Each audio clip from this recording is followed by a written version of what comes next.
So there we go. Hello, everybody. This is our presentation from Dr. Dima Zaid-Kilani, who's a PhD student, post-comps, so I can call you a doctor, at Carleton University. This particular session is hosted by EducLang, which is a language research group at the University of Ottawa. My name is Douglas Fleming. I'm a professor there. What I'll do for this session is record it. I'll post the recording on the EducLang website. And if you're not familiar with that website, I really encourage you to take a look at what we do there. We have a whole series of sessions. We try to do one seminar a semester. We, as much as we're able to do anything these days, it's always a challenge. So we have all of these recordings up of different interesting scholars from all over the place. We had one from Mexico this last spring, but we try and get a variety of speakers in to talk about different current issues within the field. So I'm going to start off with our land acknowledgement from the university. And, our university has had an interesting history as far as Native people are concerned. We've had both the good and the bad. I won't go into great detail, but we'd have very good relations with a number of nations within the region, and we're trying our best to develop these relations in an equitable way. It's always a challenge, of course, but we're trying our best here. So our acknowledgement is that we pay respect to the Algonquin people, who are the traditional guardians of this land. We acknowledge their long-standing relationship with this territory, which remains unceded. We pay respect to all Indigenous people in this region from all nations across Canada who call Ottawa home. And we acknowledge the traditional knowledge keepers, both young and old, and we honor their courageous leaders, past, present, and future. So as I say, it's an aspiration that we have, and we sometimes do a good job, but we still have a long way to go, of course. Okay, so I hope that's clear. This session is being monitored. As I say, thank you for registering for this session. The University of Ottawa now, if we're going to use their Zoom platform, they really insist upon pre-registration at this point. So regardless of the topic, but I don't want to take up any more time from Dima's session. So I just want to briefly introduce you to her. She's a PhD student, post-comps at Carleton. She'll be talking about her research. She's a former master's student, she was a master's student at the University of Ottawa. I really think the world of her. She's Palestinian background, so she's going to talk about that as well. But her work is very, very interesting, and I'm really quite happy that we're able to host her for this session. Okay, should I say anything more, Dima? Thank you very much, Okay. Dr. Thank you. All righty. All right, so can I start the presentation? Excellent. Yes, please. Yes, please. Thank you very much. So good evening, everyone, and thank you very much for being here. I would like to express my sincere gratitude to Dr. Fleming, who was my master's supervisor, and I'm grateful for this wonderful opportunity. I would like to also extend my sincere gratitude to the Faculty of Education EducLang Research Group at the University of Ottawa and esteemed EducLang members and all attendees. Thank you for this wonderful opportunities and for your warm welcome, Dr. Fleming. I'm truly honored to join this forum and look forward to sharing insights and exchange ideas that can enrich our collective understanding and efforts in this important field. As Dr. Fleming mentioned, my name is Zaid-Kilani, a PhD candidate at Carleton University under the supervision of Dr. Guillaume Gentil and Dr. Jafar Sheikh al-Islami. And I will share insights from my recent attrition and retention of Arabic-speaking female Muslim ESL teachers in Ontario, focusing on their complex intersectional identities such as racial, linguistic, religion, and gender identities. My presentation will be divided into 3 sections, describing my study, emerging themes, and moving forward. I will provide a brief overview of my multifaceted identity, which shapes my personal and professional journey as an ESL and TESOL instructor, researcher, and policymaker. My values and perspective on education and inclusivities are deeply influenced by my Muslim identity, which also intersect with my professional experiences, particularly in navigating addressing biases. Being Palestinian, Jordanian, and Canadian reflects a blend of rich cultural backgrounds. My immigrant journey shapes my understanding of transnational identities and informs my research on immigrant ESL teachers. As a married mother of 3, I bring a personal understanding of the challenges of balancing family responsibilities, which provide insight into gender struggles in educational workplaces. As an Arabic speaker and English teacher, I serve as a bridge between linguistic and cultural communities, emphasizing the importance of multilingualism and cultural competence in TESOL and ESL workplaces. My work as a researcher and policymaker focusing on tackling and driving actionable change for inclusivity and equity. Each part of my identity drives my advocacy for equitable TESOL and ESL environments, which I will explore further in the next slides. To give you some context, Canada has witnessed a significant increase in immigrants who speak languages. Ontario has explicitly seen a significant increase in Arabic speakers, specifically after 1967, which is marked as a turning point for Canada and the Arab world, due to the loosening of the Canadian restriction on immigration and the political changes in the Arab world that resulted from the Israeli occupation of Palestine, that weakened the credibility of Arab nationalism in the Middle East and increased the number of Arab immigrants in the country. To integration for these immigrants, the Canadian government provide language training. And what is essential to note is that Canada's linguistic, cultural and historical context link language education to identity, which makes it a politically charged and a complex issue. Another critical point to note is that white females traditionally dominated the English language profession. However, a growing call for more linguistically and culturally diverse ESL teachers is here. Despite the need for ESL teachers in general and more linguistically and culturally diverse ESL teachers in particular, different provinces in Canada, including Ontario, are facing shortages. While Canada's language education initiatives are essential for immigrant integration, these programs cannot run without having teachers to staff.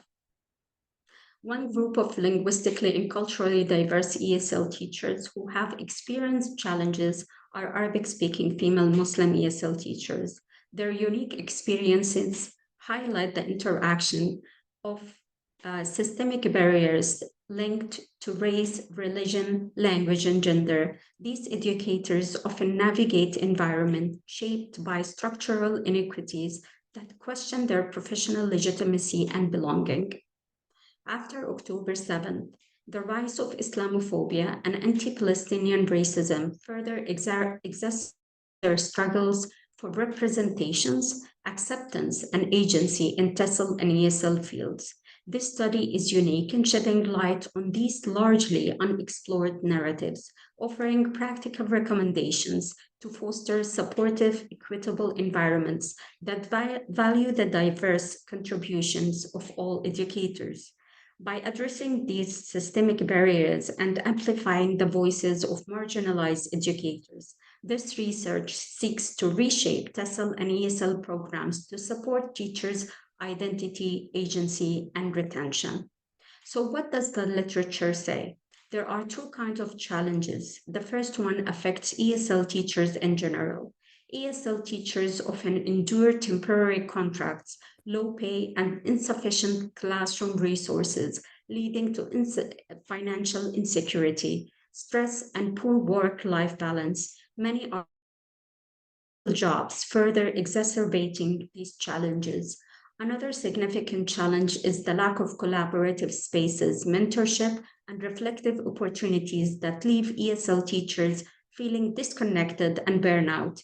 Heavy workloads without proper support intensify this, reducing resilience and job satisfaction. Finally, unclear policy, lack of institutional support, and minimal prioritization of language education hinder ESL teachers' professional growth. They face opaque decision-making processes and are often left to advocate for their own resources and recognition. These systemic issues further discourage long-term commitment to the profession. On top of all these challenges, Arabic-speaking female Muslim ESL teachers face challenges compounded by intersecting layers of bias tied to their linguistic, gender, religion, and racial identities. These systemic barriers not only amplify the difficulties of teaching, but also impact their ability to feel valued. First, let's consider how biases related to language play a role. Native speaker privilege often marginalizes non-native teachers based on their accents or linguistic traits. For Arabic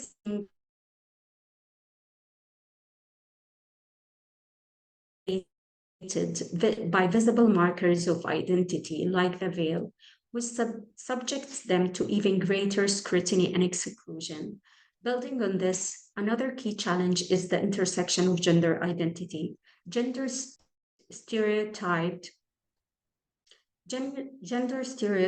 limit opportunities for career advancement, particularly for veiled Muslim teachers. They are often unfairly perceived as passive or incompatible with Western professional norms, which makes a certain competence and agency much more difficult.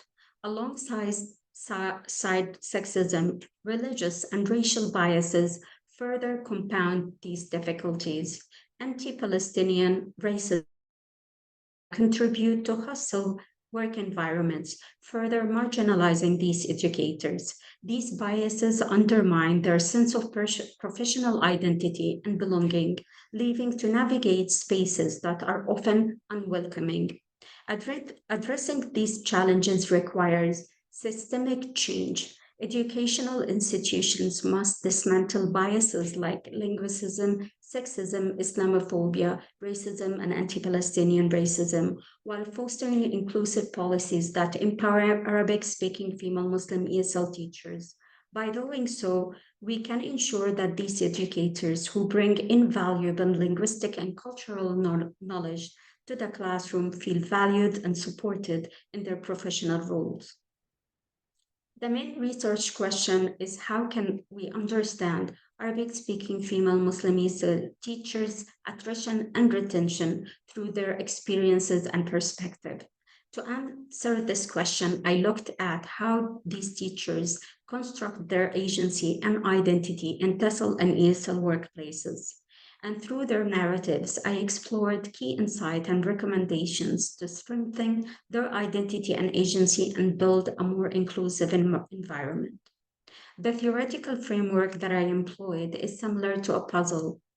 Imagine a puzzle with pieces of different shapes and sizes, and each piece represents a part of teacher's identity. For most educators, This puzzle is challenging, but comes together over time. Imagine that some pieces are rejected or deemed unfit for the larger picture. This is the experience of many Arabic-speaking female Muslim ESL teachers. Their identity puzzle is not only complex, but constantly reshaped by external forces, making their journey of self-definition a deeply layered and dynamic process. A unique characteristic of this puzzle is that it is static and it is constantly evolving and changing.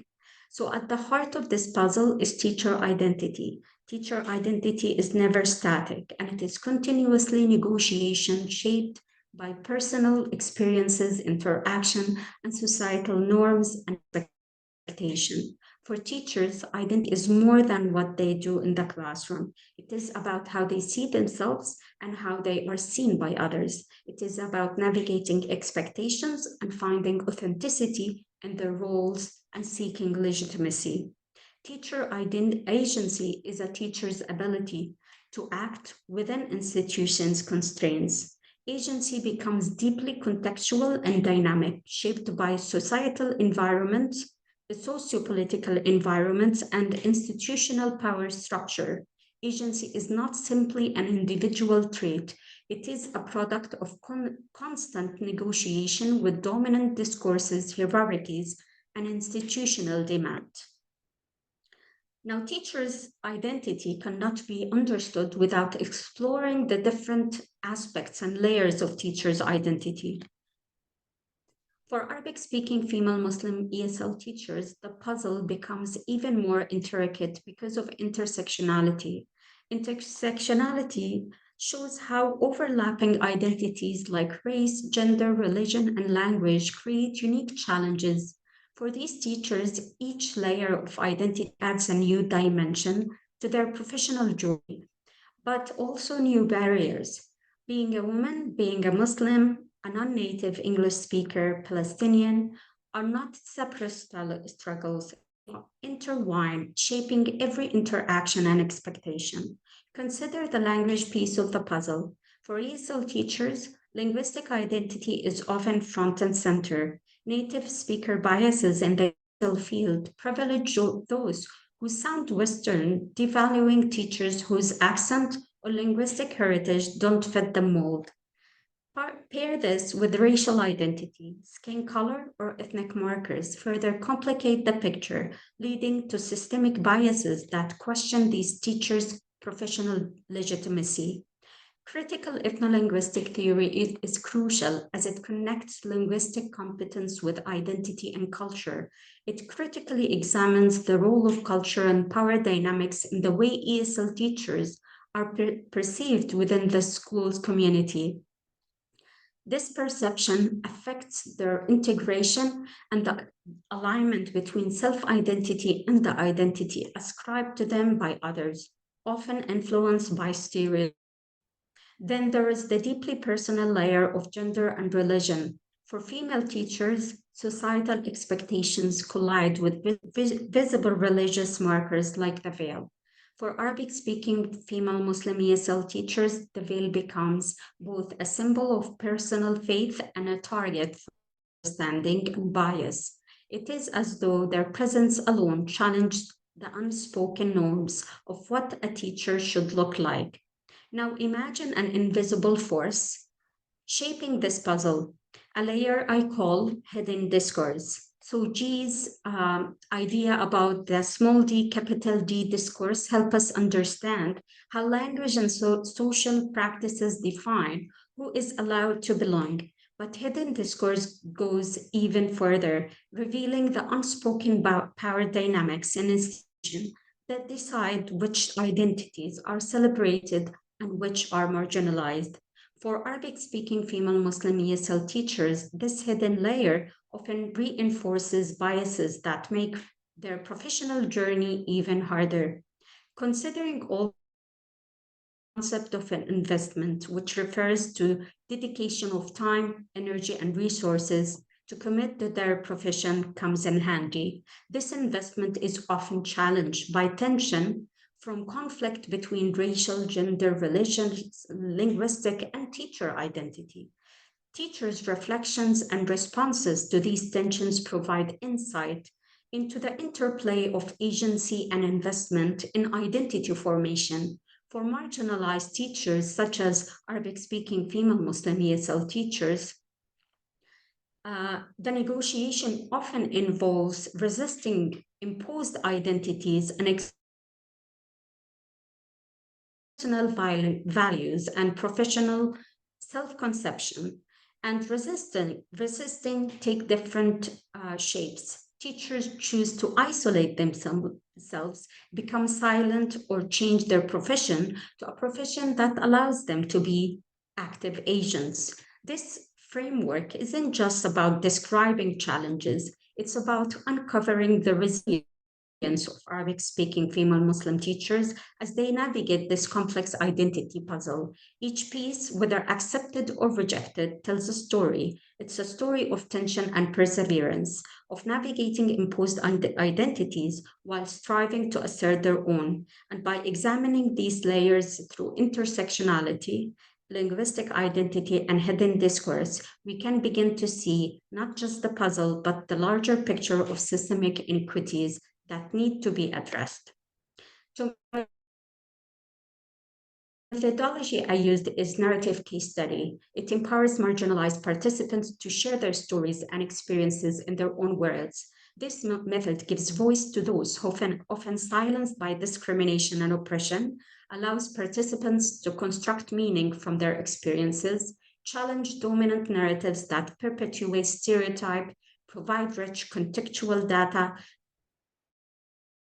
racism, and promote healing through the act of storytelling. By centering marginalized voices, we gain deeper insight into the lived realities of oppression and resilience. The research included three groups of Arabic-speaking female Muslim ESL teachers.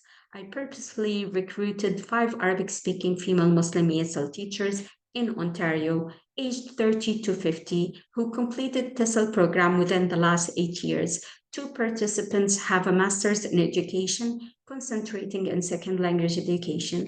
1 has a master's in applied linguistics and discourse study. I used direct email invitation and informed consent procedure to ensure voluntary participation and confidentiality. 3 participants work in a post-secondary institution in Ontario. 1 taught in a link program for 2 years and left the teaching profession, and 1 participant did not seek a teaching opportunity after she completed her TESOL and is currently seeking a teaching opportunity abroad. 3 are Palestinian, 1 is a refugee with stateless status, 1 Libyan, and 1 Egyptian. 4 participants are wearing a veil and have dark skin color, and 1 participant does not wear a veil and has a fair skin color. The data collection involved 2 semi-structured interviews and 1 checking-in session. The interviews focus on the participants' micro-personal context, meso-interpersonal interactions, and macro-sociopolitical context. The interviews were conducted via Zoom over 3 months, with each participant at a time of the participant's choosing. Each meeting took about between 45 and 1 hour, and participants had full access to the initial questions before each meeting.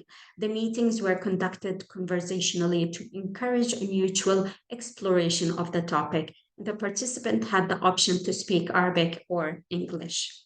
I employed a 4-phase data analysis process to deeply explore the complex experiences of the participants in my study. I meticulously transcribed the discussions to ensure that every nuance was preserved, which was crucial for maintaining the authenticity and depth of their narratives.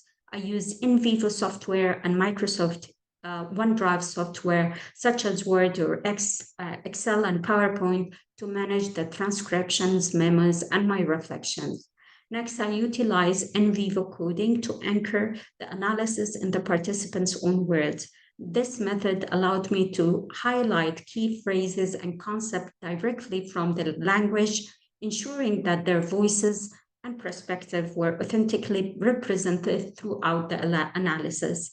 Building on this initial coding, I engaged in thematic analysis to organize these insights into broader themes and patterns.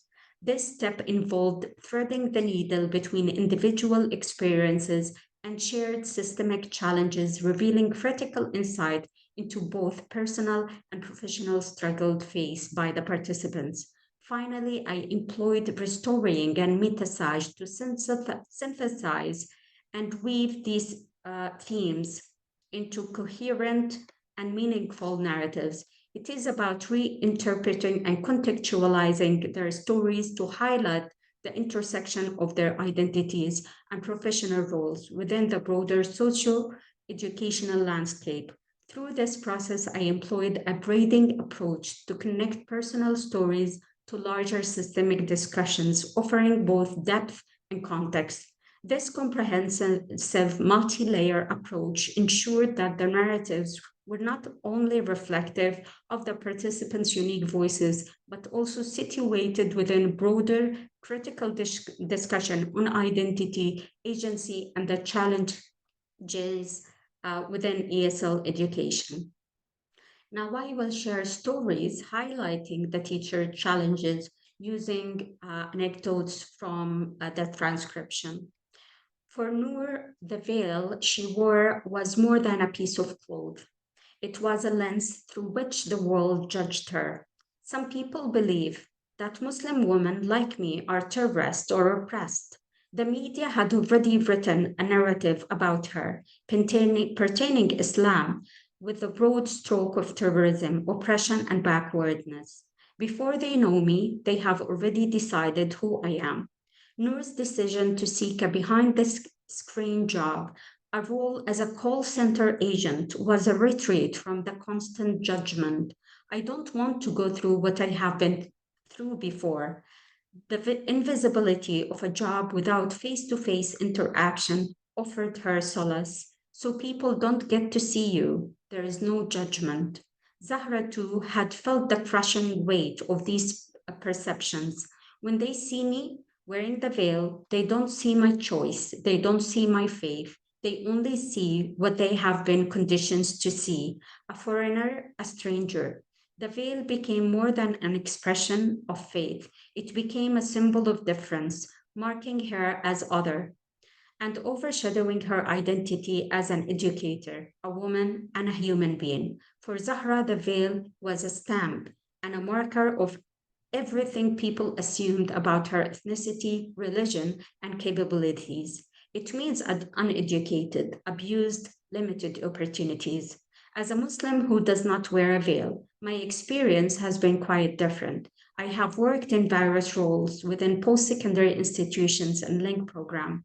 With my fair skin and hair color, I did not face Islamophobia, as my appearance did not visibly mark me as a Muslim. If I don't disclose that I am Muslim, no one would know, and I would not be judged for it. I was able to navigate the ESL profession through other aspects of my identity, but not as a Muslim. My challenges were more related to my accent rather than my faith. For Noor, the struggle did not end with societal assumption. They extended into the professional spaces. She recounted how her colleagues would question her presence, even in shared spaces like the staff room. What are you doing here? They would ask, as if her presence required an explanation. I stopped going to the staff room. I work in the library now, where no one questions my presence. Huda, a Palestinian ESL teacher who left the teaching profession in Canada, represents the exhausting reality of continuously justifying her presence and worth.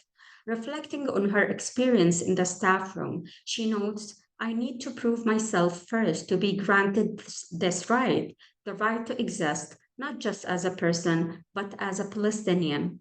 In spaces where others could walk in and immediately feel acknowledged, Huda sensed the weight of her identity instantly. I have to prove that I deserve to be an ESL teacher, away from being a Palestinian, Muslim teacher, or anything else.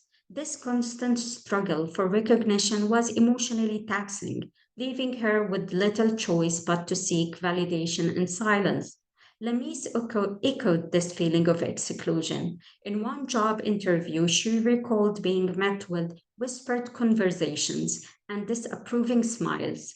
They just looked at me from the door, guessing, oh, she's not Canadian, she's wearing a veil. The interview lasted only a few minutes. It was not even an interview. Despite having worked hard to obtain Canadian citizenship, Lamise realized that her veil and accent will define her in the eyes of others. I thought I would be seen as a Canadian, but they only see a Palestinian refugee, a Muslim, a woman in a veil, she reflected, feeling the weight of her lifelong struggle for acceptance. The fight for recognition extended into the classroom. Noor recounted how students would openly question her competence. They would ask for a native speaker. They did not believe that someone like me, someone wearing a veil, could teach them English as well as a native speaker. Her accent became a source of scrutiny, overshadowing her years of education and dedication. I felt like I had to work twice as hard just to prove that I could do the job. Huda's identity as a Palestinian added further complexity to her role.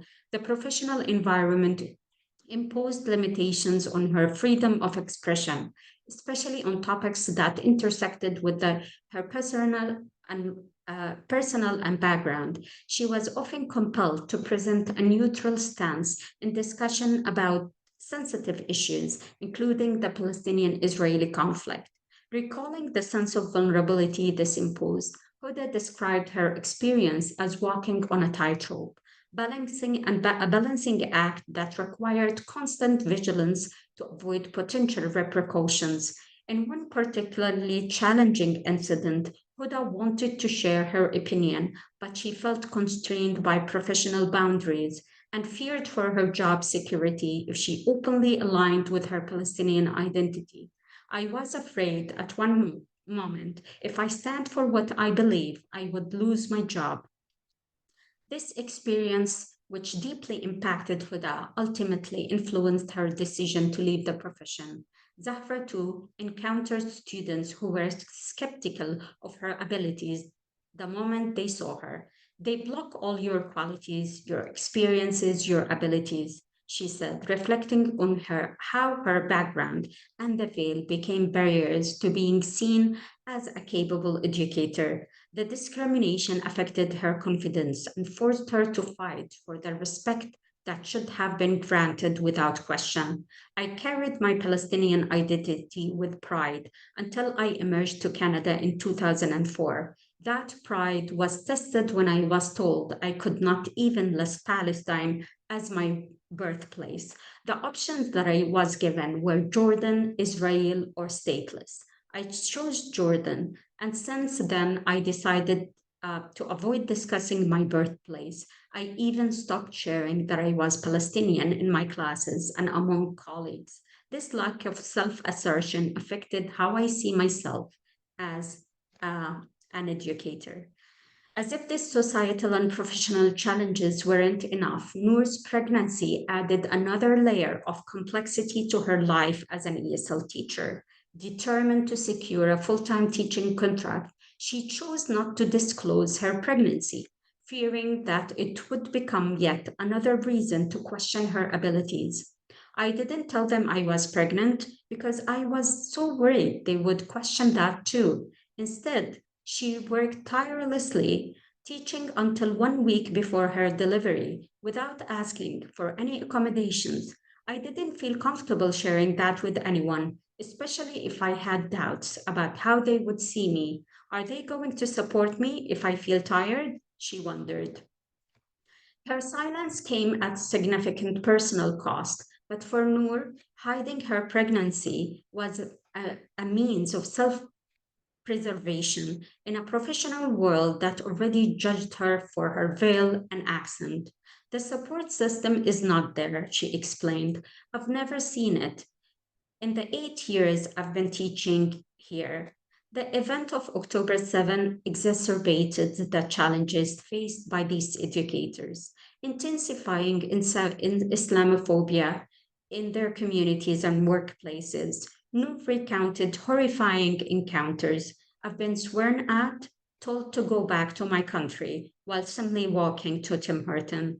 Zahra added, we thought that only a small amount of people think bad about Muslims, but it's worse now. A big portion of people see us as less than human. The stories of these participants reflect their struggles and their unwavering determination to reclaim their places in a world that often sought to erase them. These teachers were not merely navigating the challenges of their profession, they were fighting for the right to exist, to teach, to be seen for who they truly were. As Noor's professor once told her, "You are enough." These words became a mantra, a reminder of the incredible strength and value these teachers bring to their classrooms and beyond. Despite the biases they face, their voices and experiences remain essential in shaping a more inclusive and equitable future in education. Arabic Arabic-speaking female Muslim ESL teachers face challenges within TESOL programs and workplaces environment. Here I will share a few key areas such as cultural exclusion, workplace dynamics, and systemic inequities. Since October 7th, there has been a significant surge in Islamophobia and anti-Palestinian sentiments. This escalation has directly impacted Arabic-speaking female Muslim ESL teachers, making them vulnerable to heightened scrutiny and bias within their workplaces. Female Muslim teachers, particularly those who wear veils, face amplified discrimination due to their visibility. This intersection of gender, religion, and ethnicity places them at the center of intersection prejudice, not only as educators, but as symbols of the other in post-colonial and politically charged environment. Discrimination against Arabic-speaking female Muslim ESL teachers is not isolated. It is a systemic issue deeply rooted in institutional structures. TESOL and ESL workplaces often fail to acknowledge the dual burden of professional and personal biases these teachers face. Beyond the classroom, this systemic discrimination manifests in TESOL training programs, practicum placements, and staff interactions. It reflects a broader failure to create inclusive frameworks, leaving racialized teachers unsupported and often unprepared to navigate these realities. Many Arabic-speaking female Muslim teachers in the diaspora find themselves navigating what is referred to as in-betweenness, where they feel neither fully accepted in their host country nor able to express their authentic cultural and religious identities. This pressure to assimilate, such as removing their veil or concealing their ethnicity or ethnic identities, come at personal cost. It diminishes their self-efficacy, reduces job satisfaction, and exacerbates feeling of isolation. This institutional failure not only harms individual teachers, but also undermines effort to foster diversity in ESL teaching profession. Female Arabic-speaking female Muslim teachers faced amplified challenges stemming from institutional neglect of their family responsibilities and the precarious nature of part-time contracts. Without union protection, these teachers remain invisible in policy discussions, making their struggles unaddressed and systemic inequities perpetuated. ESL teachers are often dismissed as illegitimate speakers of English, reinforcing Canada's colonial linguistic hierarchies. The dominant media narratives flattens the unique identities of racialized teachers, portraying them through biased stereotypes, which leads to cultural alienation and exclusion from the profession. While efforts to promote equity exist, TESOL programs often reflect a white-centric approach, overlooking the lived experiences and intersectional challenges of racial teachers. The insufficient practicum hours fail to prepare teachers for navigating real-world intersectional and transnational issues, creating gaps in readiness and resilience. Teachers' agency is not just a professional attribute, but a necessary form of resistance against systemic exclusion and racial ideologies. Empowering teachers to develop critical awareness and actively challenge power dynamic is essential for creating equitable ESL spaces. Without this, systemic biases will continue to dominate. Now, I will focus on recommendations derived from the teacher's stories.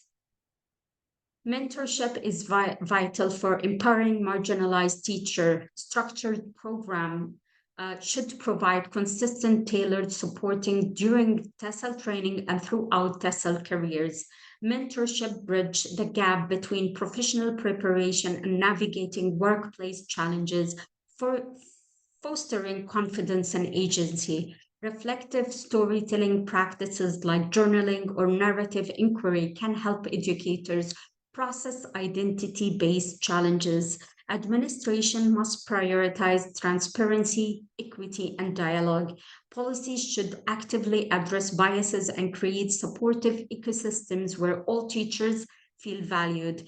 Empower marginalized teachers by including them in institutional decision-making and amplifying their voices. Systemic biases like Islamophobia, anti-Palestinian racism, and linguicism must tackle heads-on. Training programs should critically engage with these issues using real-life case studies from narratives shared by educators. This promotes empathy and understanding while dismantling harmful stereotypes. Hiring practices should be reformed to eliminate biases. Anonymized application processes can help focus on evaluation and focus evaluation of qualifications and skills, not identity markers. Hiring panels should undergo bias training to ensure fair evaluation and foster representation in recruitment.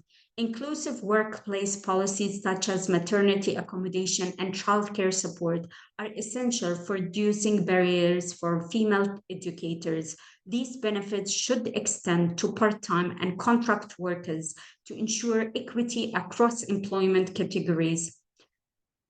Flexible scheduling fosters professional growth without compromising personal responsibilities. Inclusive diversity, equitable, and equal spaces must become standard practice. Institutions should integrate intercultural training into TESOL programs and professional development workshops. Advisory boards made up of diverse voices can guide policy reviews, ensuring marginalized perspectives shape institutional decisions. Equity audits can help identify exclusionary practices and foster continuous improvement. These recommendations are interconnected, addressing challenges at both individual and systemic level. By implementing these initiatives, TESOL programs and ESL workplaces can create supportive environment where diverse educators feel empowered, valued, and motivated to success. A few limitations for my study are narrative research relies on participants and the researchers' subjectivity, which influence my findings, and the study sample size is limited, focusing on a specific group of Arabic-speaking female Muslim teachers. While this provides rich, in-depth insight, it restricts the generalizability of the finding to broader population or different educational settings. The collection, analysis, and interpretation of narrative data required extensive time and effort, and the study primarily relied on participants' narratives without incorporating multiple data sources. This lack of triangulation may have limited the depth of understanding and validation my findings. In conclusion, understanding and addressing the intersectional identities of ESL teachers is key to reducing attrition and enhancing teachers' attrition. Thank you very much for your attention, and I'm open for any questions and discussions. Thank you.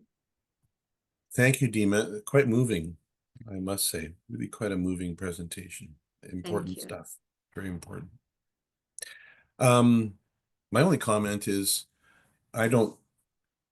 when students often talk about limitations in their research, but I don't think subjectivity is a limitation, honestly. I think you bring so much to this particular study, your background and everything else, that it's actually a strength. But anyway, that's between you and your professors. I'm going to open up the floor then. I'm going to monitor the chat in case you would prefer to ask your question in that way. Please raise your hand, and then, of course, we'll go in order of people as they have raised their hands. So thank you so very much. Yes, Garnet, go ahead. I was just wondering if you could go into a little bit more detail about what the phase 3 of your data analysis process, and how, what sort of broader patterns you identified in that thematic coding. So you would like me to go through the 4 phases, or is there a specific phase that you would like me to go in more depth? A little bit more depth on phase 3, please. The thematic analysis? Yes. All right, so the thematic analysis was done the 3rd phase after I completed the in vivo, and I was particularly looking for patterns in the participants. So I, after reading the transcription a few times, I looked for patterns that were repeatedly were repeated by the participants, and I used in vivo in order to capture these patterns. And the way I did it, I used threading the needle technique, which was instead of just identifying patterns without knowing where this pattern is going, I created codes first for question 1, question 2, question 3. And when I looked at the pattern, for example, I looked at question 1, and I looked for the patterns that were identified under question 1. I put all the patterns under question 1, and then I did the same for question 2 and question 3.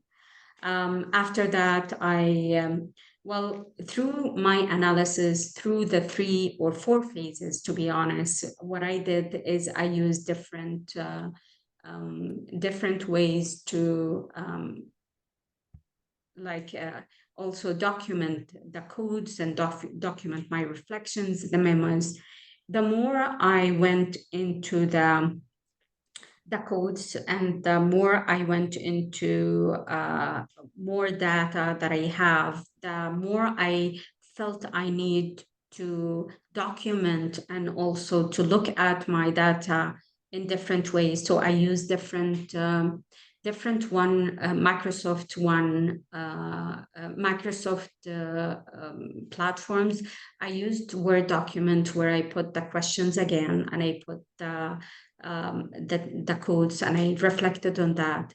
I used then PowerPoints in order to also reflect what the participants have shared, but also try to see it, to reflect on it visually, but also I added my reflections and how I see it, and also connection between different participants in the notes. So I tried to make connections, and the more I added to, the more I went through the analysis and the data, the more I come back to, let's say, the PowerPoint, and I duplicate one of the, let's say, slides, and I enhance the visual that I have, and I add reflection, and I compare between the codes. I compare between the past reflections and my memos and the visuals, and this is actually how the visuals that you saw in my presentations were created. This was part of my reflection, and this part was part of the analysis as well. So it was that's why it by saying by going back to the different participants, by going back the different phases, I was able to look at the data from different perspectives and from different point of views. I hope this answered your question. It did. Thank you very much. Thank you. More questions, comments?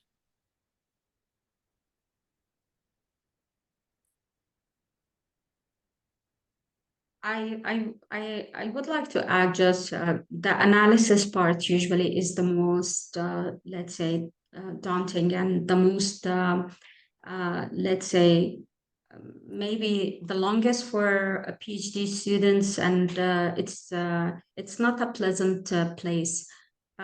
This is what I heard, and I was super scared. But just to reflect on that, it was, I think, where I loved my PhD the most. I felt connected to the participants' stories, and the more at the beginning of every analysis or every phase, I was confused.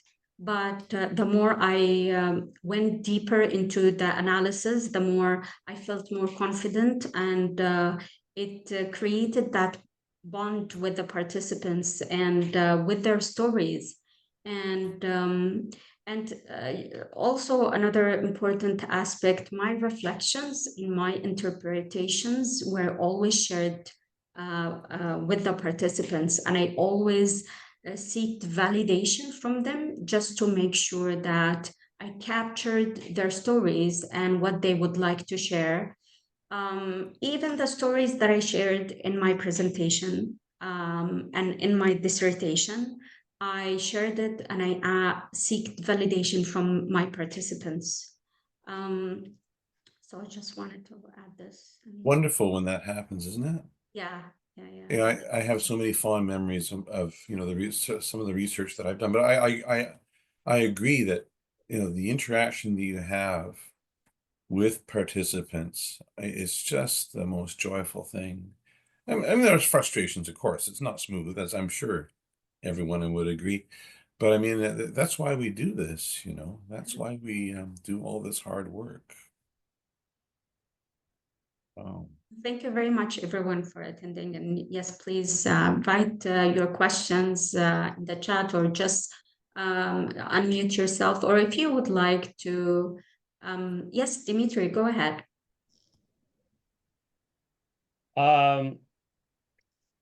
Excellent research, lots of important implications. And as a representative of a TESOL program, I mean, I'm all ears. I just wanted you to elaborate, if you could. You mentioned that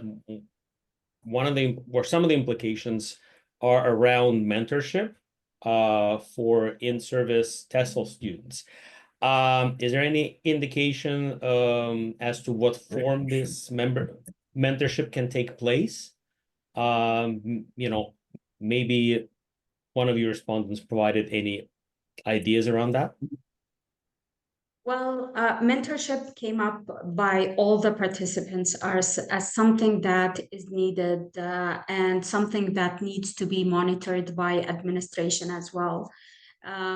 Specifically in TESOL placements, the stories that the participants shared through their TESOL placements, practicum placements, were like sometimes not pleasant, or let's say most of the time. Lots of and it's unfortunate also that some placement instructor feel that they are able to share feedback or let's say address teachers, or maybe like their ESL teacher students or TESOL future teachers in a way that is not acceptable. So having this structured and monitored is something that is needed. Mentorship in TESOL is not something that has been implemented in many TESOL programs. I actually, to be honest, when I looked at mentorship, I had to look at mentorship in teacher education, but not for TESOL, because it's not a structure program, so it's not available, and but it's a very important topic, and it's required, to be honest. And it's not only for TESOL students, but also it is needed for ESL teachers. As I mentioned, they often navigate discriminatory practices and experiences from students, colleagues, and sometimes administration, and they don't have someone to speak to or a space. And because of that, they stop going to staff room, or they are even not invited to meetings. So there is no space for these teachers. And because of that, many teachers and qualified teachers are leaving the profession. Yeah.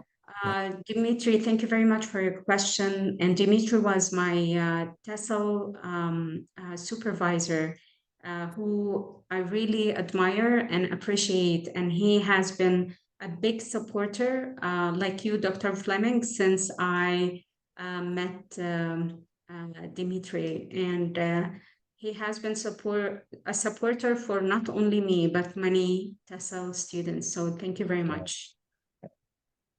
Any other questions? That's an important question that Dimitri asked, and it's I think we're moving into some pretty difficult times, and since COVID, I'm sure people would agree with me that we're more isolated than ever before. As a culture, certainly in Canada, we're by and large fairly isolated from each other, and so I think these things are getting worse and worse, and it points to the need to strengthen the connections that we do have. And I think you're right that second language ESL teachers have particular needs in that area. I mean, it's hard enough to get faculty members together, so to get people who are, relatively marginalized context is there has to be resistance has to come from somewhere, and it has to come from your connections with other people. As I said, I fear for the future we're going to have some hard times, so it makes the points that you're making even more important, I think. More questions, comments, please.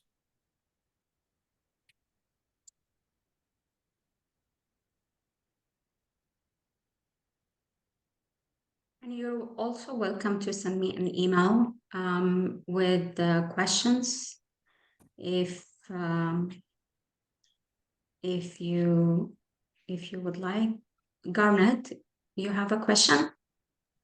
Yeah, I was wondering, obviously the knock-on of the like effects of October 7th is going to be felt for probably for a long time. But do you think the immediate surge of Islamophobia and anti-Palestinian racism, do you think that's going to see sort of decline to, still high, but not as extreme levels within the next 2 to 3 years? Or do you think it's going to take significantly longer for at least the immediate effects of all that discrimination to reduce themselves to still pretty bad, but more normal feels like a bad word to use there, but I'm sure you see what I'm saying.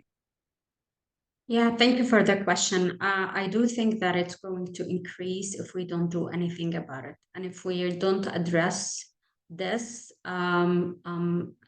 this definitely going to increase. So we have to do something about it. Thank you very much. Thank you.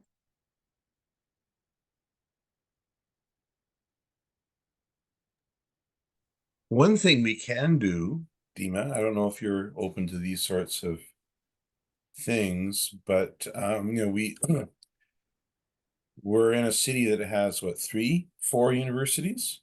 I mean, the 2 big ones, right? So there's very little contact between our Carleton and my experience anyway, and U Ottawa, second language or applied linguistic professors, certainly. And so to me, that sort of opens up your presentation here is one of the few, I think, that we've tried to, you know, and it's because, of course, you were a master's student with us before moving over to Carleton. Do you think that there are possibilities of expanding inter-university partnerships and relationships? Well, actually, this is something that I spoke about also with Algonquin College and the TESOL program. Like I spoke about it because as I mentioned at the beginning, I'm part of the policy planning for Algonquin College 2025 to 2030. And this is something that I explicitly shared. I believe in collaboration between post-secondary institutions. And I think the more we do this, the more we have enriched programs and enriched experiences for our students. So yes, I'm a big advocate and I would love that this to be implemented. I think what we will have in Ottawa is going to I think distinguish us from other institutions elsewhere. So I think that this is going to be a wonderful, wonderful idea and opportunity. Yeah. Yeah, sounds good. Excellent. Thank you. No more questions. I was a personal friend of Nushat Amin, who's one of the sources. She was one of the first Muslim PhDs who talked about personal identity. Long time ago, was it 40 years, something like that, since she passed.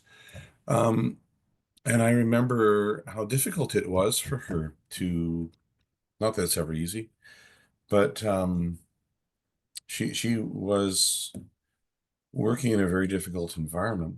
And so I'm just thinking that there's a lot more Muslim women in second language education now than certainly that I remember back then. So there have been improvements. I keep on talking pessimistically about, Trump and Polyev and all, the dangers that are coming down the pipe. But there are other aspects of what we're doing as a profession that are really quite hopeful. And one of them, I think, is that, there are more Muslim female teachers in the profession, and you're making a difference. So you're part of a great history, Dima, of people who have come from your background who are making a difference. And thank you for giving me a platform to share my experience with others. So without your help and EducLang research, it wouldn't be a possibility to be able to share participants' voices with you. So it's a privilege, and I really appreciate it. Thank you very much. It's a It privilege means a lot to me. It's a privilege for us too, and I'm just paying things forward, right? that people have done for me, and this is how it works. You know, people are generous, and the generosity will flow upwards, outwards, something like that. I don't know what the. I'm still deeply moved by your presentation. So Thank you very much. Thank you. What- And I really thank everyone for coming. And if you have any questions after that, feel free to share an email, send me an email and ask me any questions. I will be more than happy to share. I am in the final stages of writing my dissertation. And yeah, so hopefully it will be ready by next year, and you will be able to read it, if not full, maybe half, just part of it. I think the most interesting part is this teacher's stories, and I have a full chapter. What I shared with you today is just a glance of what they shared with me. I'm looking forward to the books that will come out of this. Thank Does you. everyone have your email address? I don't know. I I'll mean, share my email address in maybe the. in the chat, maybe. Mhm.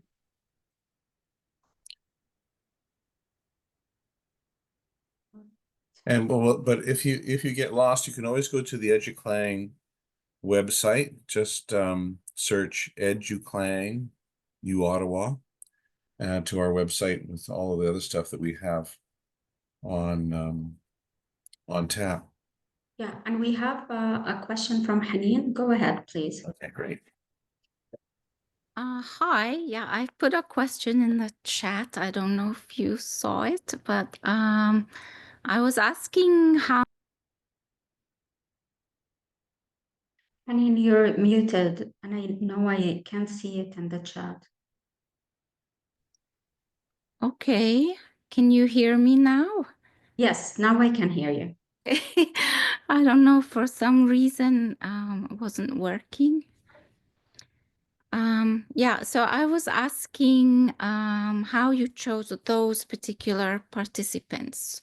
Now, I missed the first section of the presentation, so you might have mentioned it.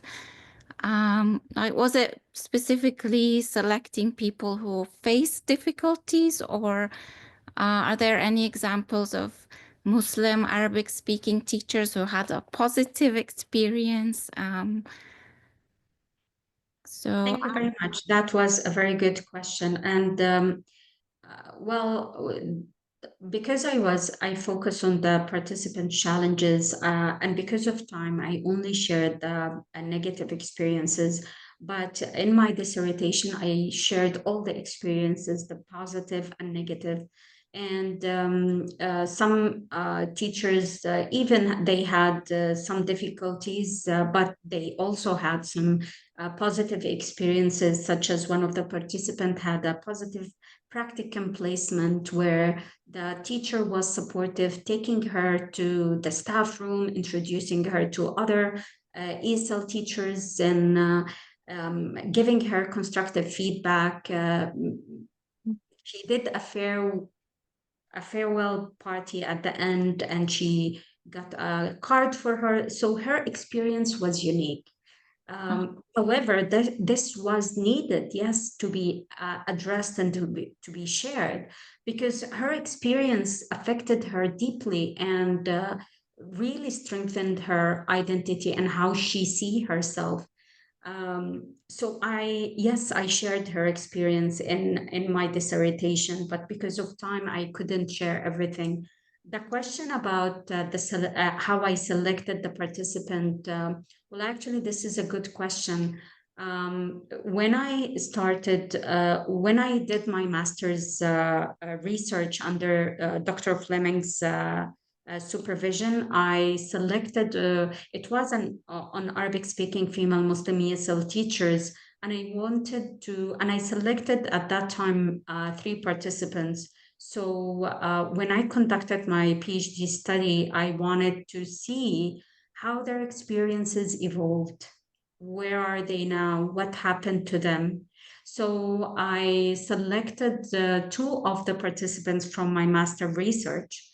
But I wanted to look also at teachers who left the profession, because those teachers still teaching at in an ESL workplace. So I looked for a teacher that left the profession, and then I wanted to look for another teacher that did not teach after she completed her TESA program.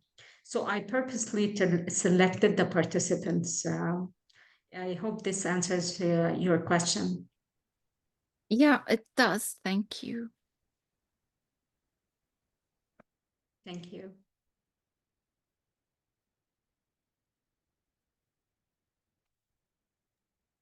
More questions, comments? I'm sorry I missed the Haneen, I'm sorry I missed the question in the chat. That's okay. That's fine.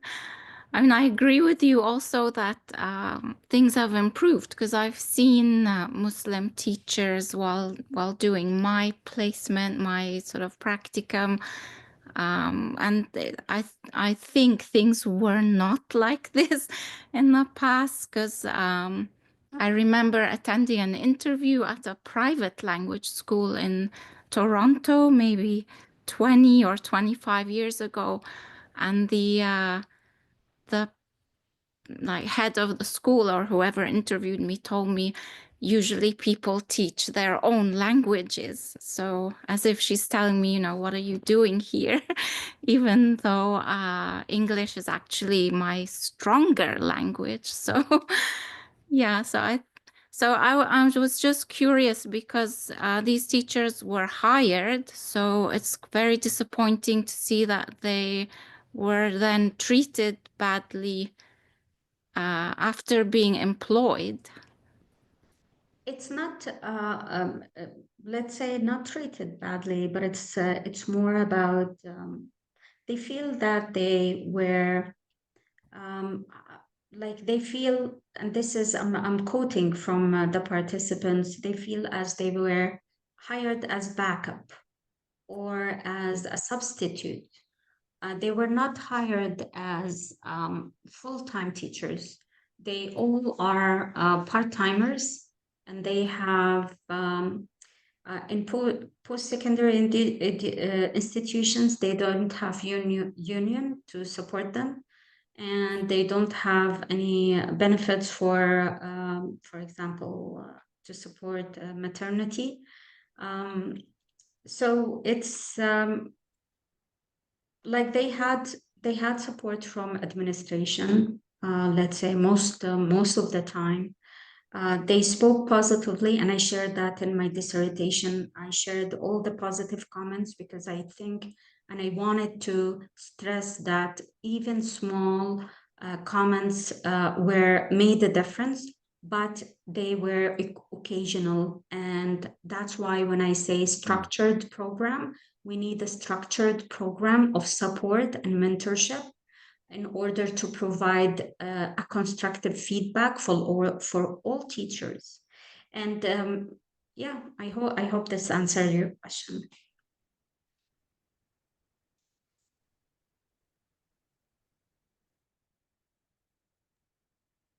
I remember when I worked as an administrator for the Toronto Board of Education a long time ago, we used to have two streams. I think I might have told you the story, Dima, where we had a unilingual stream and a bilingual stream.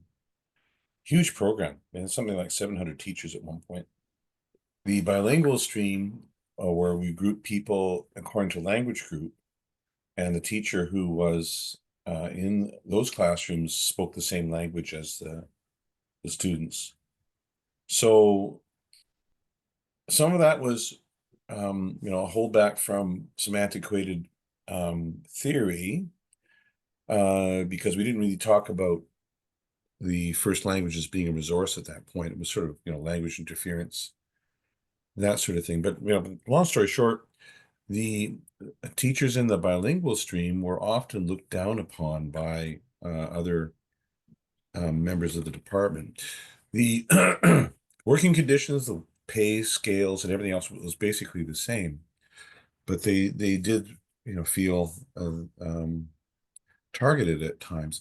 I remember as an administrator, my job was to go in and visit classrooms, and I went into a couple of classrooms concerned about the language level of the teachers because of the complaints that we had heard from students and so on.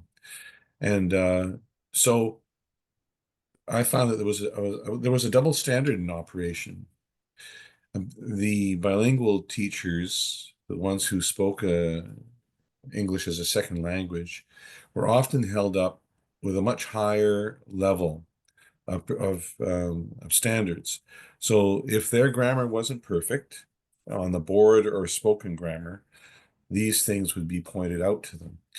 A unilingual native speaking, quote unquote, teacher could get away with bad grammar. Yeah, could basically do whatever, and it was never questioned about their English language proficiency. So, I found the problem was not the teachers, the problem was the perception, basically the racialized perception of the people that they were working with. Yeah, I agree with you.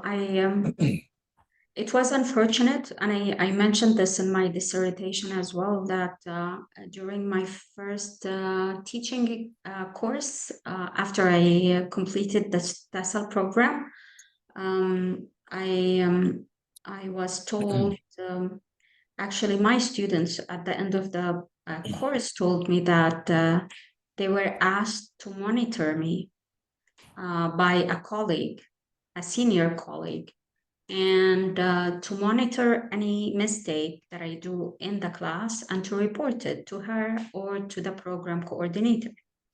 And that colleague even talked to me, and she said, "Don't take it personally, but I don't know why they hired you." Don't take it personally. Yeah. Oh so my God. it's yeah, it's to be honest, it's unfortunate, and yes, I questioned myself for years. Why am I doing this? Because it's not my native language, and it's maybe I shouldn't do this. So yeah, it's if like I stayed in the profession and I completed my master's, and I completed my hopefully finish my PhD soon.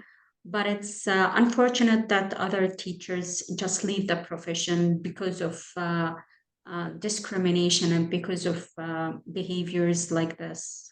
And it's something, if we have that structured support for teachers, they would know that we can go somewhere and ask or tell and reflect, and without being judged or being scared that if we speak, we may leave the profession, or we may not be assigned a future contract. So it is important.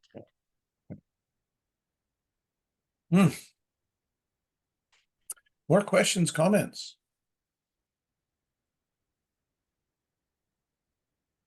Yes, Haneen, go ahead. Yeah. Yeah, I have another question about accent, because you mentioned in some cases may not be the appearance, but it could just be the accent.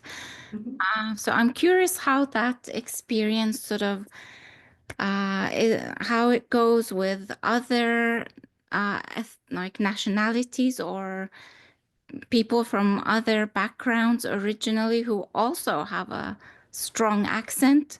Not Arabic speakers, but it could be speakers of other languages. Do they face sort of the same reaction?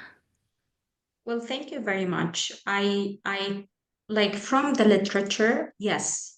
Accent was a big part of the teachers' difficulties, just because it does not, it's not the Western preferred accent. But however, if you look at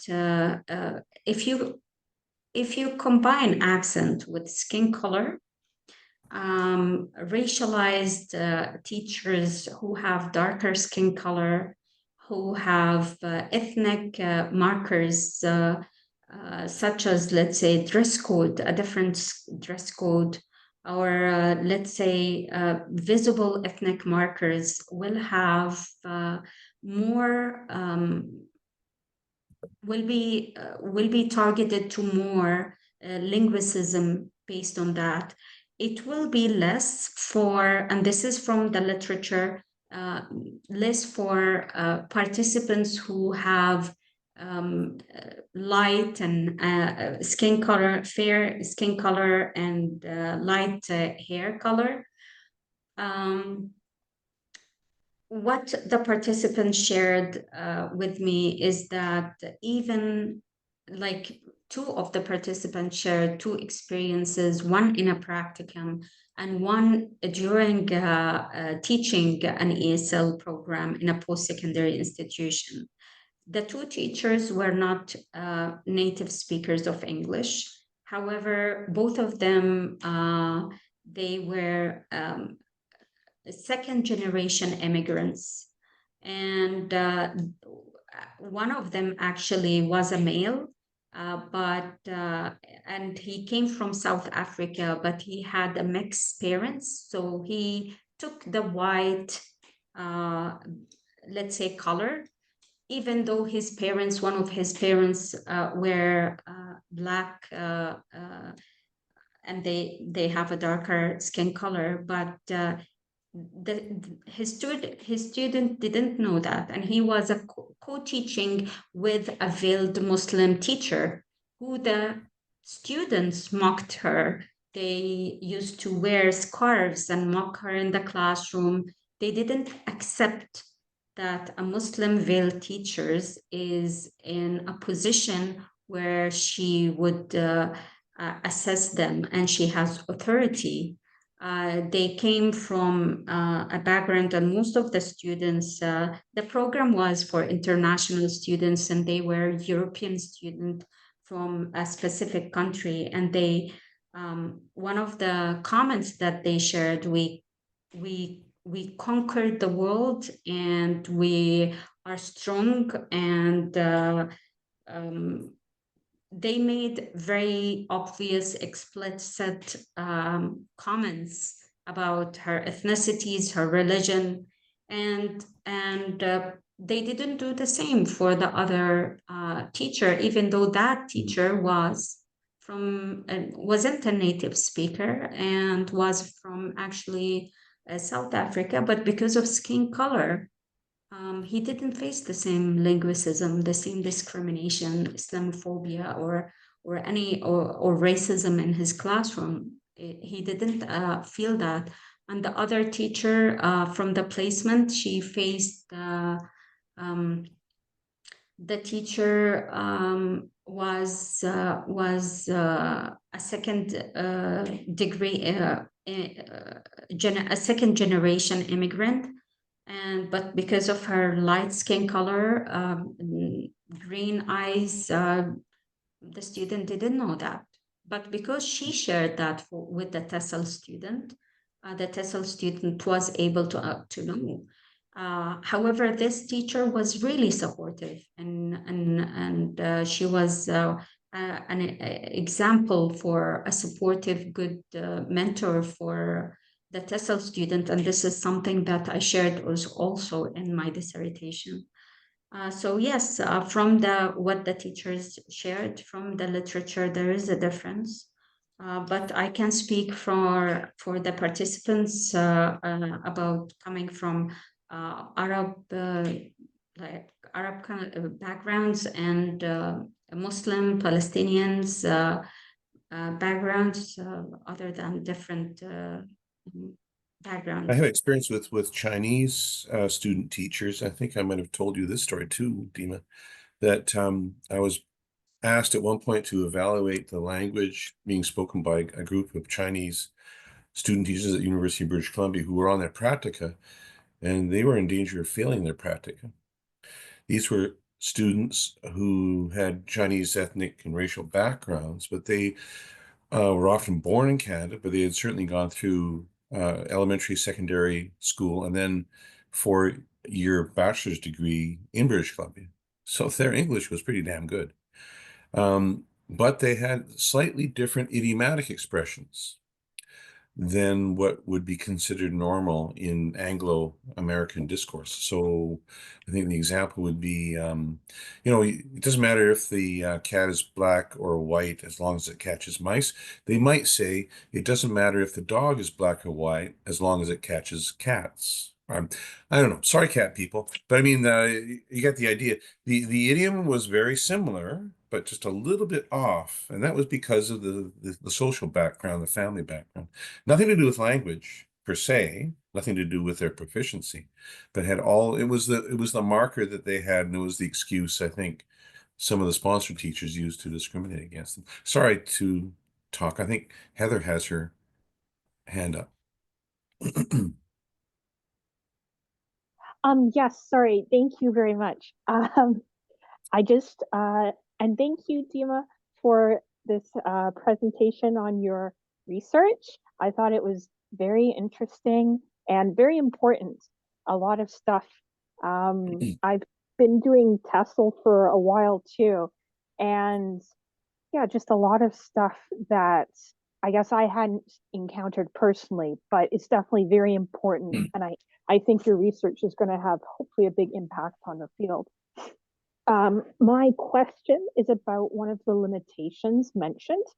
I believe it was that the small sample size means the results are not generalizable.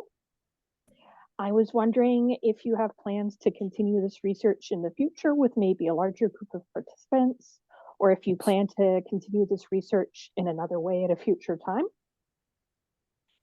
Thank you very much. This is a very good question. Well, I have a plan for let's say short-term goal. My short-term goal is to focus on each of the participants alone and to have to write a paper specifically on each of the participants.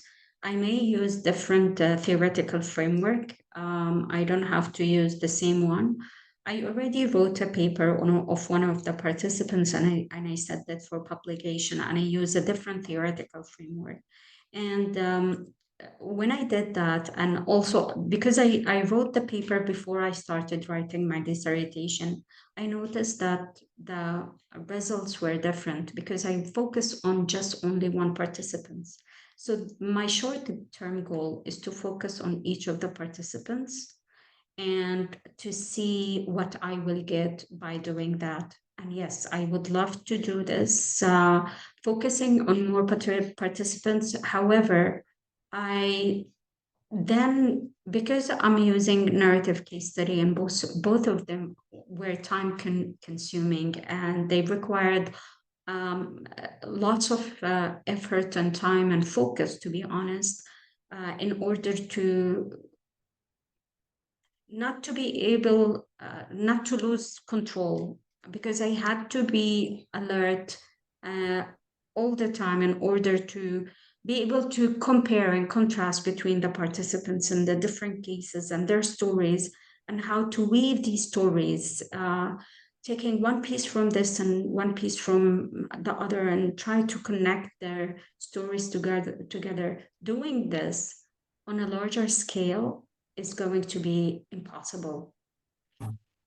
I have to use a different perspective, but what I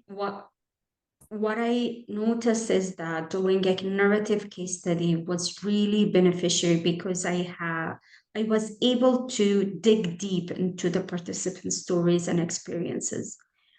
If I will do it on a larger scale, I will miss this depth.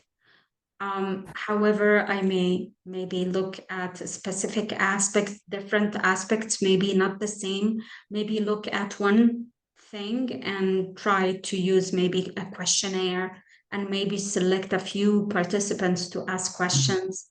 But I think that would be great, but I don't think it's going to be feasible with just narrative case study, because I literally just focus on my research and just have been immersed in the participants' stories. which I don't regret, and I love it, and I would love to do it again and again.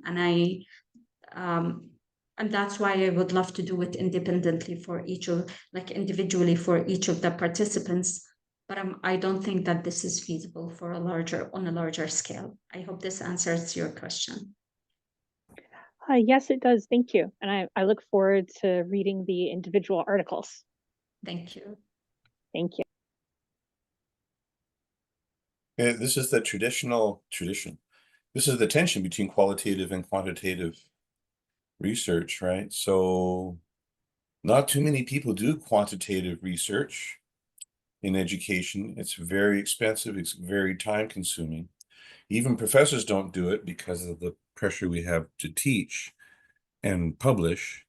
So I mean, PhD students, imagine, I mean, you've got some family responsibilities too to deal with. So it's difficult for PhD students, pretty much anybody right now, to do quantitative stuff that is generalizable. But I think, the benefit of, as you say, that going into depth with a select group of participants hasn't always been done either. So, I mean, that's the kind of value that you bring through a qualitative methodology.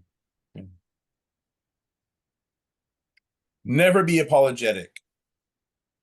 Never talk about that as a limitation. That is a strength from my point of view, really. So I'm not too sure why in academia we always have to have this little, part of your conclusion is to describe your limitations. I mean, really should have much more of an emphasis on the achievements, the strengths that we have. But I guess we're still, apologetic for being qualitative researchers rather than, having these big banks of data to deal with. So, yeah. Anyway, more questions, comments?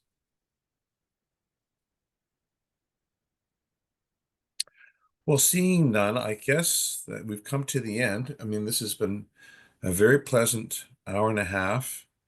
So I really want to thank Dima for taking the time, doing the hard work to prepare this presentation. I hope it's been useful for you, Dima. It certainly has been useful for me personally. I mean, as I say, I've been moved by this, by your presentation, and many people I'm sure have been, and many more will be once we post it on the EducLang website. So thank you so very much. Thank you very much, Dr. Fleming, and thank you for the attendees. Thank you for EducLang Research and for the Department of Education at University of Ottawa. I really appreciate that you gave me this platform to share the participants' voices, which I am in debt for the stories that they shared with me, and I hope their stories will make a difference. Yeah, that's the important thing, isn't it? Yeah. Yeah. So I'm going to stop the recording. Where is it? Where do I do that? I can stop it. Yeah. Oh, yeah. Oh, yeah. Okay.